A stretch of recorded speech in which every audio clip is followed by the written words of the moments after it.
दिग्वासा channel प्रस्तुत करता है समय सार वाचना। समय सार पढ़ ले जो कोई, ताहि तनाव कभी नहीं होई।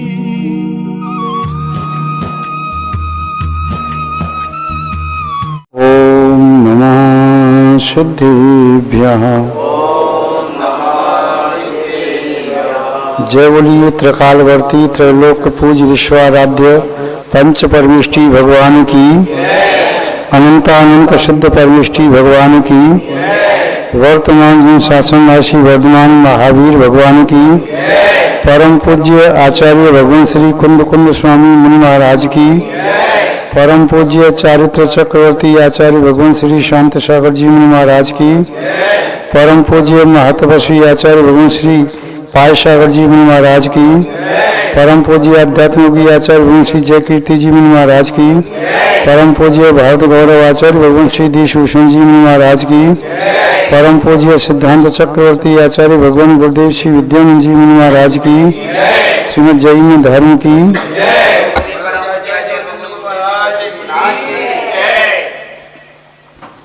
जैनम जयतु शासनम विश्व कल्याण कारकम। उपस्थित धर्म स्नेही सत श्रद्धालु, भव्यवर पुंडरीक पुण्यात्मा महानुभाव, आचार्य भगवान कुंद कुंद स्वामी जी भव्य जीव के कल्याणार्थ यहाँ पर समय सार नामक ग्रंथ के माध्यम से दिव्य उपदेश दे रहे हैं। वह उपदेश उन्होंने श्रीमंदर स्वामी से सुना, पूर्ववर्ती आचार्यों के माध्यम से प्राप्त किया, उसे अपने अनुभव की कसौटी पर कस करके अच्छी तरह से परख लिया और सब प्रकार से जब प्रमाणिक हो गया तब उन्होंने परिति की भावना से उसे प्रस्तुत किया। आचार्य महोदय समय सार के प्रथम अधिकार जीव अधिकार की गाथा में यह बता रहे हैं, इस जीव का अपना क्या है, पराया क्या है। जब तक व्यक्ति को अपने और पराई की पहचान न हो तब तक वह जीवन में अपने को प्राप्त नहीं कर पाता और पराई से मुक्त नहीं हो पाता। एक प्रसंग पढ़ा था बचपन में, एक युवा शादी के तुरंत बाद नौकरी करने के लिए दूर देश चला जाता है। उसकी नौकरी सीमा पर सुरक्षा बल के रूप में उसे नियुक्त किया गया। मध्य में उसने अपने घर आने का कई बार प्रयास किया, अवकाश मांगा, किंतु परिस्थिति ऐसी रही, अवकाश न मिला। शायद आपको ज्ञात होगा, मिलिट्री की ड्यूटी ऐसी होती है कि अवकाश लेकर के भी आ जाओ तो तत्काल में भी आपको इमरजेंसी में जाना पड़े। वह फौजी शादी के बाद आ गया, माता पिता पत्नी तीनों को छोड़ करके। उसके पुत्र की प्राप्ति हुई, उसका समाचार उसे मिल गया। पिता की मृत्यु हुई, उसका समाचार मिल गया। माँ की मृत्यु हुई, उसका समाचार मिल गया। वह अपनी पत्नी और पुत्र से मिलने के लिए व्याकुल हो गया।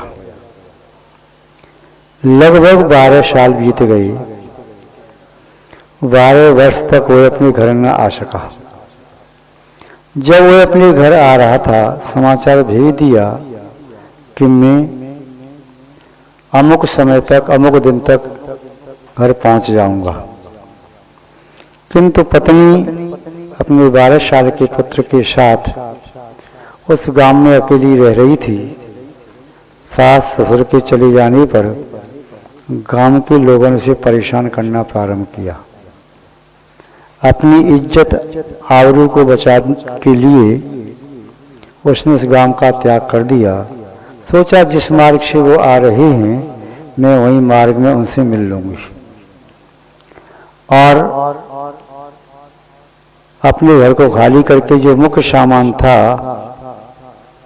बहुमूल्य सामान बैग में रखा, पुत्र को साथ में लिया और घर का ताला लगा करके वह उस दिशा में चली। फौजी भी उधर से आ रहा था, बड़ा आतुर था, व्याकुल था, कब जल्दी से मैं अपनी प्राण प्रिया के पास पहुंचूं और मेरा जो आत्मज है, पुत्र है, उसे कब मैं अपने नैनों से निहारूं और अपनी गोदी में लेकर के प्यार कर सकूं। बहुत आकुलता व्याकुलता, कहीं ज्यादा रुक नहीं रहा है, घोड़े को दौड़ाता ला रहा है। जहाँ सराय में स्थान मिलता है ठहरता है। सुबह प्रातःकाल होने के पहले, सूर्योदय से पहले चल देता है। एक जगह सराय में ठहरा। सराय के मालिक को कुछ पैसे दिए, घोड़े की व्यवस्था कर देना, चारा आदि अच्छे से खिला देना और मेरे सोने का प्रबंध सही करना, भोजन पानी सब कर दिया। उसी सराय में और भी लोग ठहरे थे। एक महिला आकर के वहां ठहरी। रात्रि में उस महिला के साथ जो पुत्र था उसका स्वास्थ्य बहुत ज्यादा बिगड़ गया। वह बालक सर्दी के मारे ठिठुर रहा था, बार बार खांसी आ रही थी, रो रहा था, चीख रहा था, चिल्ला रहा था, जैसे उसकी आवाज मुख से नहीं प्राणों से निकल रही हो। उस फौजी को उस रात्रि नींद नहीं आ रही। वह सोच रहा है कल या परसों तक मैं अपनी जन्मभूमि पहुंच जाऊंगा, अपनी प्राण प्रिया से मिलूंगा, अपने प्राण स्वरूप अपने पुत्र से, आत्मा से मिलूंगा। कितना आनंद आएगा। मैं इतना कमा करके लाया अपने पुत्र के लिए, अपनी पत्नी के लिए। उन्होंने कितने दुख संकट झेले, संघर्ष का सामना किया। वह सोच रहा है किंतु उसे नींद नहीं आ रही। प्रातः का जल्दी जागना है उसे और जाना भी है। वह ध्वनि उसके कानों में चुभने लगी। सराय के मालिक को बुलाया, क्या मैंने सराय में रुकने का किराया नहीं दिया है? दिया है साहब, फिर मुझे नींद नहीं आ रही, मुझे व्यवधान होता है। ये आवाज रोने की कहां से आती है? इसे चुप करो। वह सराय का मालिक गया, उस महिला से कहा बालक को चुप कर लो, कोई साहब ठहरे हुए हैं, उन्हें व्यवधान होता है। उस महिला ने कहा मेरे बस में नहीं, ये अत्यंत रुग्ण है, बीमार है और कोई औषधि भी काम नहीं कर रही। अब ये चीख रहा है, मैं ऐसे इसमें क्या करूं? बहुत सर्दी है, मेरे पास उतने वस्त्र भी नहीं इसे अच्छी तरह से सुला सकूं। सराय का मालिक लौट करके आया, साहब वह महिला अपने बालक को शांत करने का प्रयास कर रही है, किंतु फिर आवाज आई। फिर वह शाही व्यक्ति फौजी सराय के मालिक पर चिल्लाता है, सुना नहीं आपने? मुझे प्रातःकाल जल्दी जाकर के अपने स्थान पर जाना है, इसे चुप करो, नहीं तो इस महिला को निकाल के बाहर करो। सराय के मालिक ने सोचा ये साहब यहाँ ठहरे हुए हैं, बहुत बड़ा किराया दिया है और महिला को तो मैंने करना बुद्धि से यहाँ रोक लिया, कोई किराया नहीं दिया और साहब बिगड़ गए तो किराया भी नहीं देंगे। इसलिए उसने मजबूरन रात को 12 बजे उस महिला को अपनी सराय से बाहर निकाल दिया। अपने बेटे को लेकर के वह सराय के बाहर चली जाती है। बेटा का रोना, चीखना, चिल्लाना बंद नहीं हुआ। वह तड़प रहा है, हाथ पांव पटकता है और उसकी चीख ऐसी है जैसे किसी के हृदय को विदीर्ण कर रही हो।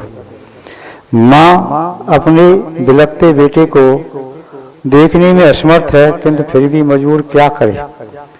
वह समझ रही है कि उसका स्वास्थ्य बहुत बिगड़ रहा है। अब बाहर जब निकाल दिया, इतनी तीव्र सर्दी है, तापक्रम 0 की ओर बढ़ रहा है। प्रातःकाल हुआ, वह साहब फौजी विश्राम कर पाए। पुनः प्रातःकाल होने के पूरे 4 बजे अपने घोड़े पर सवार हुए और दौड़ गए।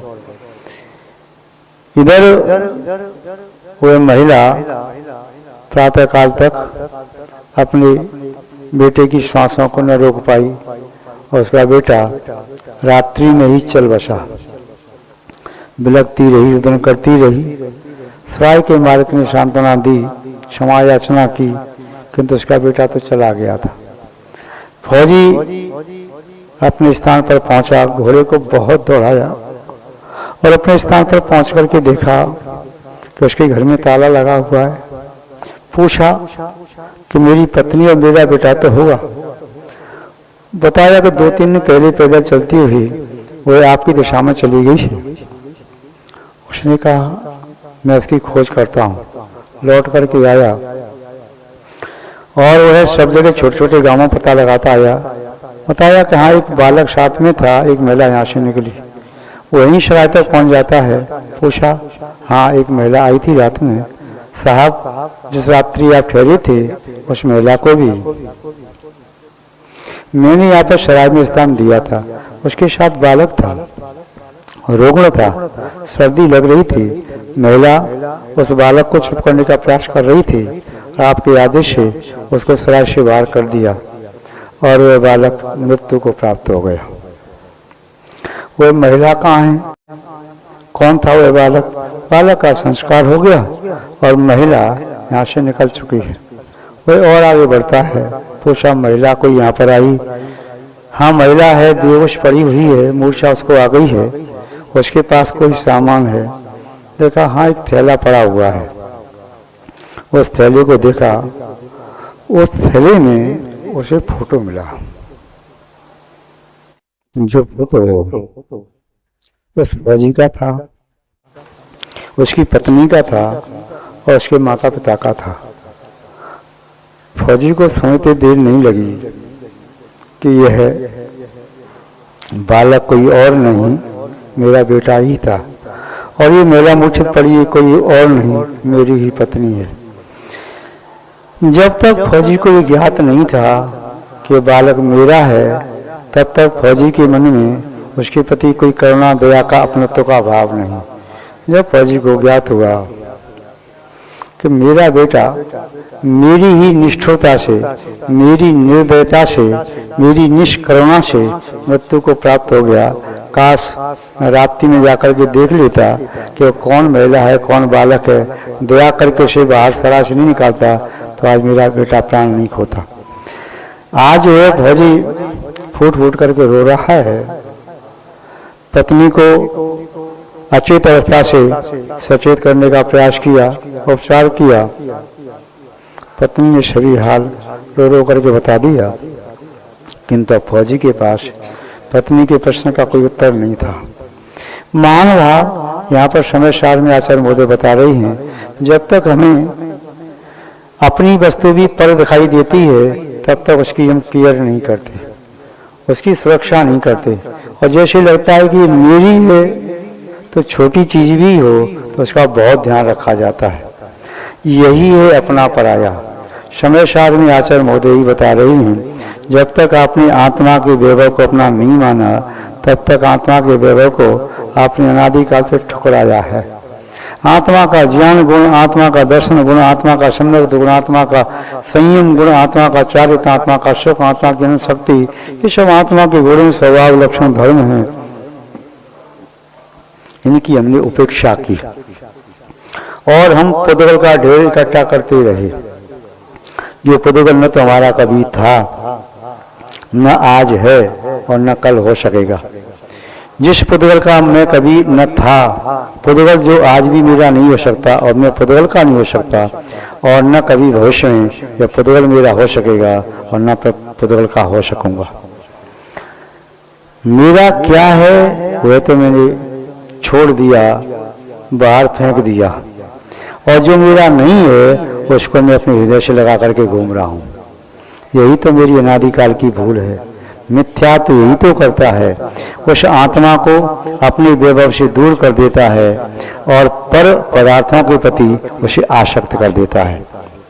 जब तक हमें किसी वस्तु की उपयोगिता का भान नहीं, जब तक वस्तु हमें हानिकर दिखाई देती है, तब तक वस्तु के प्रति अलगाव रहता है।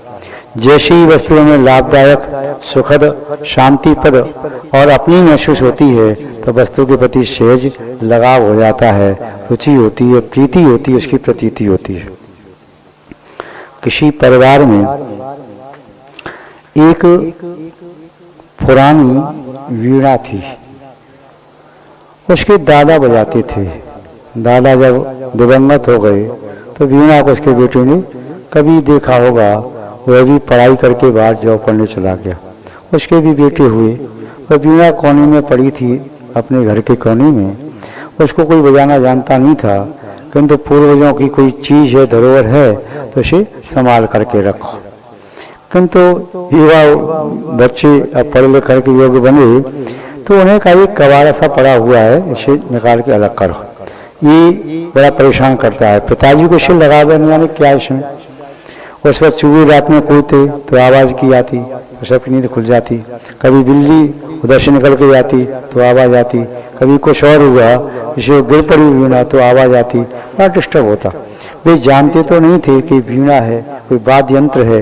उनको लगता है लकड़ी है, इसमें तार कसे हुए हैं और अनावश्यक चीज़ है, कोई उपयोग की वस्तु नहीं है। पिताजी को बताए बिना उन बच्चों ने और बहुएं थीं, उन्होंने कहा एक कबाड़ा गंदगी सी पड़ी है, निकाल के बाहर फेंको। मकान के बाहर पीछे वाले दरवाजे से जहाँ कूड़े कचरे का ढेर था वहाँ फेंक दिया। एक कोई फकीर, कोई मौलवी, संत महात्मा निकल के वहाँ से जा रहा था, वीणा पड़ी देखी, उसने वीणा को उठाया, तार कसे और बजाने लगा। क्या मधुर ध्वनि निकलने लगी।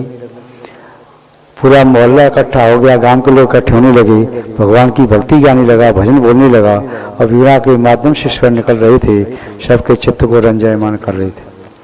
उस परिवार के घर के लोग भी निकल के बाहर आए कि ध्वनि कहाँ से आ रही, मधुर ध्वनि, बड़ी कर्ण प्रिय है।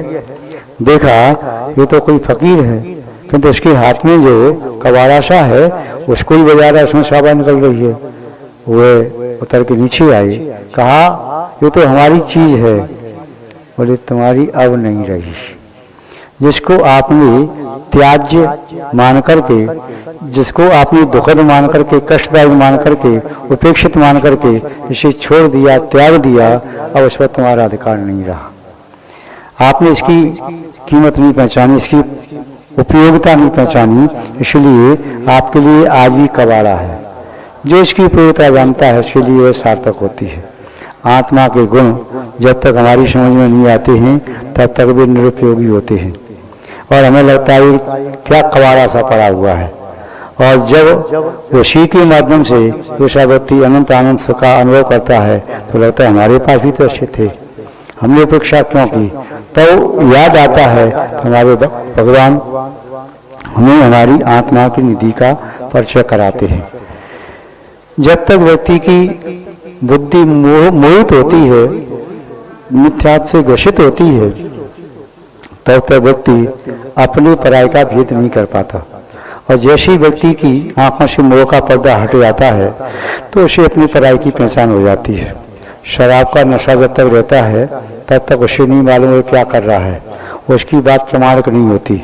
वह कुछ भी कहे वह बात सब मिथ्याई मानी जाएगी, अच्छी बात भी बुरी लगेगी क्योंकि व्यक्ति प्रमाणिक नहीं है। और व्यक्ति प्रमाणिक नहीं है तो उसकी बात भी प्रमाणिक नहीं होती। आचार्य भगवान वीरशैव स्वामी जी ने धवला जी में लिखा है, वक्ता प्रामाण्यात वाक्य प्रमाणन।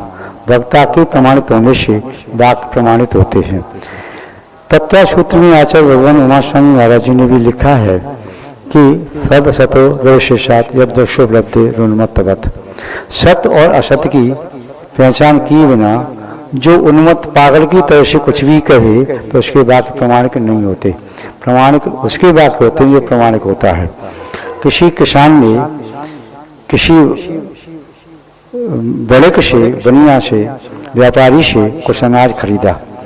माना कि उसने पहले ये चलती थी प्रस्थ, चौथिया, धरी यानी पसेरी, मन, कुंटल आदि चलते थे। तो पहले पत्थर के बांट भी होते थे और उसके बांटों से तोड़ तोड़ के उसने दे दिया। अब किसान कहता है भाई ये जो आपने अनाज दिया है हमें ऐसा लगता है कुछ कम है। बोले क्यों, कितना हो गया? बोले ये 40 शेर हो गया। बोले नहीं 40 शेर लगता नहीं मुझे। अब तुम 40 शेर कहो, 50 शेर कहो, 60 शेर कहो, किंतु मुझे नहीं लगता। बोले क्यों? बोले मुझे आपकी इन वाटों पर शंका है। जिस प्रमाण से आपने अनाज तोला है उस प्रमाण पर ही शंका है। तो देखा गया लोहे के बांटों से इसको देखा तो पत्थर का बांट घिस घिस के वह कम हो गया, 100-200 ग्राम इतना कम हो गया। जब वो नापने तोलने के जो वाट थे वही अप्रमाणिक हैं तो उसके द्वारा नापा गया, तोला गया, वह अनाज प्रमाणिक कैसे हो सकता है? मीटर नापने का गज यदि छोटा बड़ा है वह अप्रमाणिक है तो उसे नापी हुई वस्तु भी अप्रमाणिक होती है। जैसे लीटर से नापा गया दूध, तेल या केरोसिन आदि आप दे रहे हैं, यदि वही अप्रमाणिक है तो वस्तु का प्रमाण आप कह रहे हैं प्रमाणिक कैसे हो सकती है? कोर्ट में जज के सामने जो व्यक्ति उपस्थित हुआ वह गवाही देने वाला व्यक्ति कह रहा है कि इसने गलती नहीं की। जो गलती करने वाला कह रहा है मैंने गलती की है तो वह स्वयं स्वीकार कर रहा है तो गवाह बेकार है, उसकी गवाह उसका जो साक्ष्य सत्य नहीं माना जा सकता। यहाँ पर भी आचार्य महोदय कह रहे हैं कि व्यक्ति मोहित बुद्धि से जो कुछ भी निर्णय लेता है वह निर्णय सब असत्य होते हैं, मिथ्या होते हैं, दुखद होते हैं, क्योंकि बुद्धि मोहित है। मोहित बुद्धि ही अपने आप में अप्रमाणिक है। जब मोहित बुद्धि मोह ही अप्रमाणिक है, मोह जो कुछ भी कहेगा वह आत्मा के लिए सुखद बात तो कह ही नहीं सकता, वह दुखद ही कहेगा। सर्प को यदि दूध भी पिलाया, घृत भी पिलाया, अमृत भी पिला दिया तब भी जहर उगलेगा। ऐसे ही मोह तो सर्प है। ये मोह जो कुछ भी कह रहा है आपसे तो ये मेरा है, ये मेरा, ये मेरा, ये मोह तो जहर उगल रहा है। ये आपको अमृत नहीं दे सकता क्योंकि यह मोह रूपी सर्प ही अपने आप में अप्रमाणिक है, अहितकारी है, दुखद है, कष्टप्रद है। तो उसके द्वारा दिए वस्तु आपके लिए सुखद कैसे हो सकती है? तो मोह से बचना है। ये मोह मेरा नहीं है। आचार्य भगवान कुंदकोण स्वामी जी इसी बात को कहना चाह रहे हैं। क्या कह रहे हैं? रत्ति मम को विमोहो बुद्धि उभयोग एव अमुको तन्मोहनिमत्तम समयस्य व्यानया विंति। आचार्य महोदय ने कहा रत्थि नास्ति नहीं है, मम मेरा, को भी कुछ भी, कोई भी, मोह मोह मोह मेरा कुछ भी नहीं लगता। जैसे आपसे पूछते हैं कि आपने उसको ऐसा कौन दे दिया, वो तुम्हारा कौन लगता है? वो कितना लगता है क्या? आपने वस्तु उसको फ्री में दे दी, कोई लग रहा है कि आपका?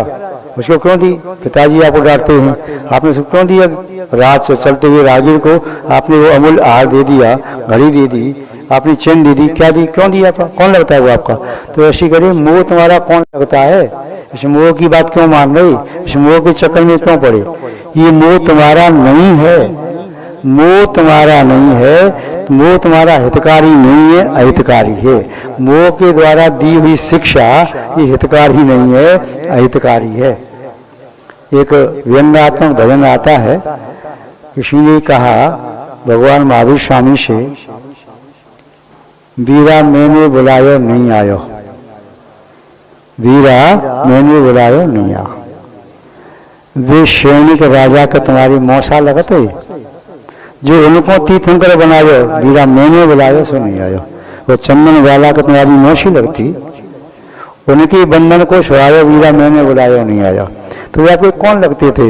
यद्यपि व्यवहार की भाषा में वे मौसा या मौसी लगते, किंतु वीरा तो वीतरागी हो गए। उन्होंने वीरा ने उनको कुछ नहीं दिया। वीरा के निमित्त से चाहे बिंबिसार राजा सैनिक को उन्होंने अपने पुरुषार्थ से तीर्थंकर पोते का बंद किया और चंदनवाला में अपनी पुंडी से भगवान महावीर स्वामी को आहार देने का अवसर प्राप्त किया। महावीर स्वामी ने रागद्वेष पूर्वक उनको चंदनवाला को या राजा सैनिक को स्थान दिया। तो कौन लगता है? अच्छा, कुंदकों स्वामी कह रहे हैं, जिस मोह की तुम जी हजूरी कर रहे, जिस मोह की आपने दास्ता स्वीकार की है, गुलामी स्वीकार की है, उस मोह की आज्ञा में रह रहे, वो मोह तुम्हारा लगता कौन है? वो कौन है मोह? उसकी प्रति इतनी आसक्त क्यों हो रही हो?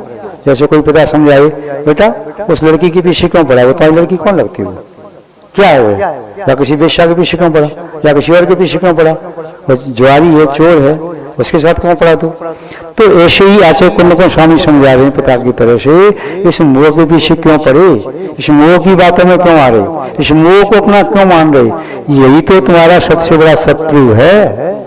इसने ही तो आपको दुखी किया है, संसार में अनंत काल से परिभ्रमण कराया है। ये मोह है, इसको जानो। अहम एको एव अवयवो बुद्धि, मैं एक उपयोगमयी आत्मा हूँ। ये मोह मेरा कुछ भी नहीं है, इस बात को जान लो। मैं ज्ञानोपयोग दर्शनोपयोग सहित ये चैतन्य में आत्मा हूँ, चिन्ह में आत्मा हूँ। मैं अनंत सुख का बीज हूँ, अनंत ज्ञान का बीज हूँ, अनंत दर्शन का बीज हूँ, अनंत शक्ति का बीज हूँ। इस मोह की बातों में क्यों आ रहे? मोह की बातों आकर के दर दर के भिखारी बने फिरे हो। इस मोह छोड़ो। जिसने मोह को छोड़ दिया और अपनी एक आत्मा को, अभेस्वावी आत्मा को, एकत्व आत्मा को जान लिया, तो उसने ही निसंदेह तम मोह निर्ममत्तम, वही वास्तव में मोह से निर्ममत्व हुआ। समयश व्यानिया विनती, जो समय के जानने वाले हैं, समय के अनुभवी हैं, ऐसे केवली भगवान ने स्वात्मा में लीन शुद्ध आत्मा अनुभव करने वाले साधुओं ने उस व्यक्ति को, उस साधु को ही निर्मोही कहा है, जिसने मोह को जीत करके अपनी आत्मा के स्वभाव को जान लिया। परिवार में, घर में लोग संसार कहते हैं तो बड़े निर्मोही हो, और फिर व्यक्ति कहता नहीं मैं निर्मोही नहीं, मैं तुम्हारा ख्याल रखता हूँ। अरे भाई, ख्याल रखना भी मोह है और यही कष्ट का कारण है। यदि आपने मोह के बंधन को तोड़ दिया तो निर्मोही व्यक्ति को कोई दुखी नहीं कर सकता और मोही व्यक्ति को कोई सुखी नहीं कर सकता। मोही व्यक्ति संसार में अनंत अनंत काल तक रहे, अनंत अनंत बार जन्म मरण करे, अनंत बार एक ही उपदेश पर जन्म मरण कर ले, तब भी मोही व्यक्ति को कोई भी, न कोई परमेष्टि, न कोई साधु, न कोई भगवान, अनंत आनंद सिद्ध मिलकर के भी सुखी नहीं कर सकते, कि मोह का नाम ही दुख है। और निर्मोही व्यक्ति को, जिसने मोह को नष्ट कर दिया है, उसे पूरा विश्व मिलकर के भी दुखी नहीं कर सकता, कि मोह ही दुख है। जब मोह ही नष्ट हो गया तो दुख नष्ट हो गया। मोह के नष्ट होने पर अनंत सुख की प्राप्ति होती है। तो जिसने मोह को नष्ट कर दिया, अनंत सुख को प्राप्त कर लिया, उसे दुखी कौन कर सकता है? और जिसने मोह को नहीं जीत पाया, जो मोह की चंगुल में, मोह के जाल में, मोह की कारा में, जेल में पड़ा हुआ है, मोह की गुलामी कर रहा है, उस व्यक्ति को कोई कभी भी सुखी कर नहीं सकता। इसलिए यहाँ पर कहा, अपनी शुद्ध आत्मा को जानो, एकत्व आत्मा को जानो, वही आत्मा आपकी है, उपयोगमयी है, अनादिकाल से थी, है और रहेगी। उसके अलावा परमाणु मात्र भी आपका नहीं है, यही जानना है। आचार्य महोदय ये बता रहे हैं, उस आत्मा को जाने बिना आत्मा के वैभव को प्राप्त नहीं कर सकते। जैसे कोई राजा अपने राज्य को नहीं जानता, मेरा राज्य कौन सा है, वो राज्य को नहीं जानता तो राज्य की विभूति कैसे प्राप्त करेगा? अपने किले को नहीं जानता तो किले में जो अस्त्र शस्त्र रखे हैं उन्हें कैसे प्राप्त करेगा? महल को नहीं जानता कौन सा मेरा महल है, उस महल में रखी वस्तु को कैसे प्राप्त करेगा? जब तक हमने अपनी आत्मा को ही जाना, तब तक आत्मा के गुणों को, आत्मा के धर्म को, आत्मा के स्वभाव को, आत्मा के शाश्वत वैभव को कैसे प्राप्त किया जा सकता है? इसलिए मोह को कम करो, स्वाध्याय के माध्यम से, गुरुओं के उपदेश के माध्यम से, भगवान की वाणी के माध्यम से, भक्ति पूजा के माध्यम से, संयम साधना के माध्यम से, तप के माध्यम से, वैराग्य के माध्यम से, संयम आदि के माध्यम से अपनी आत्मा को निर्मल बनाओ, अपनी आत्मा को पहचानो और अपनी आत्मा के गुणों को प्रकट करो। यही वास्तव में सम्यक पुरुषार्थ है, यही सच्ची साधना है, यही सच्चा तप है और यही आत्मा के वैभव को प्राप्त करने का सम्यक श्रेष्ठ और प्रामाणिक मार्ग है। आप सब उसके पथिक बने, ऐसी हम आपके प्रति भावना रखते हैं और ईश्वर भावना के साथ शब्द श्रृंखला को विराम देते हैं। विस्तार से अपने आगे कभी देखना चाहिए, आज इतना ही पर्याप्त है। जय बोले श्री शांतनाथ भगवान की, परम पूज्य आचार्य गुरुदेव श्री विद्यानंद जी महाराज की, श्रीमद् जैन धर्म की।